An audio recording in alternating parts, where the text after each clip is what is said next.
You know, for being called the quiet ones, they're really frickin' loud.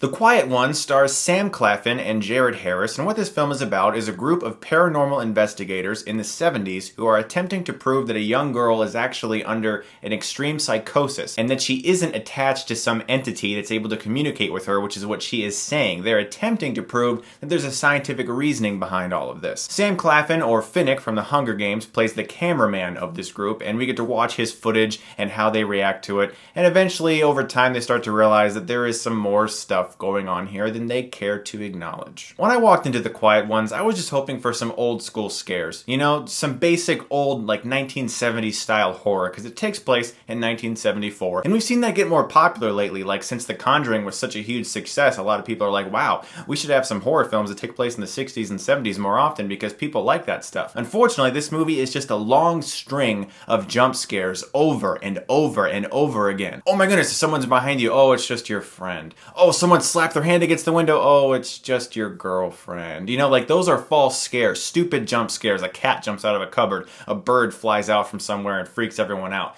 Those kind of scares are stupid, and The Quiet Ones is filled with them. Somebody literally just slams their head against a window screaming, trying to scare their friend. That's supposed to be really scary. But all it is the filmmakers have like no sound for a while, and then they'll just turn up the volume to maximum for some huge big moment in which we're supposed to be startled, but it's nothing to actually be afraid about. Those are weak scares, and The Quiet Ones is filled with them. This movie has a jump scare like every 3 minutes, and after a while, it just became unnerving in a very bad way, because I recognized that none of these scares feel earned. It's just loud sound effects over and over again, and I hate that in a movie. That is by far the worst part of this film. One of the really good aspects is Sam Claflin's performance. He is really good in this movie and proves after the Hunger Games that he is definitely an actor to watch. The young girl who actually has this problem, Olivia Cooke, she's also very good in the movie. Jared Harris at times overacts a little bit. He seems to play professors quite often in movies where he's like,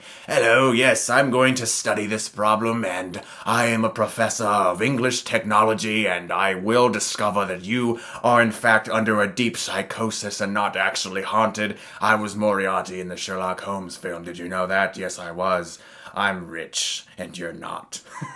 Don't get me wrong, I like Jared Harris in movies, but it just seemed like he was trying to ham it up for the purpose of being hammy. To be hammy in a movie that he thought was hammy, but was actually trying to be less hammy than he thought it was.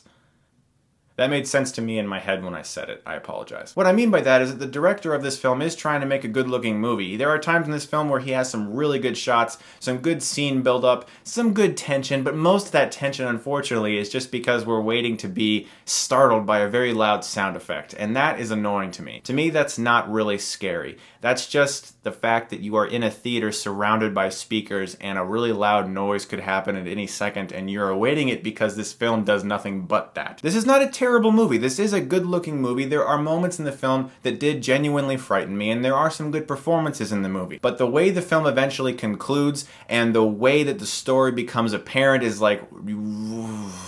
I can't spoil it for you, but once you actually see where things are going, it's like you'd have to be an idiot not to notice these kind of things. I'm gonna give The Quiet Ones a C. It is not a bad movie, but it is a film where the scares are nothing but jumps, and it annoys me when films do that because it's not earned. You think of all the best horror or suspense related films out there, and none of them are filled with these stupid false scares that this film is filled with. Guys, if you have seen the film, let me know what your thoughts are below on it, and let me ask you a question. What is your favorite horror film that has come out in, say, the past 5 years?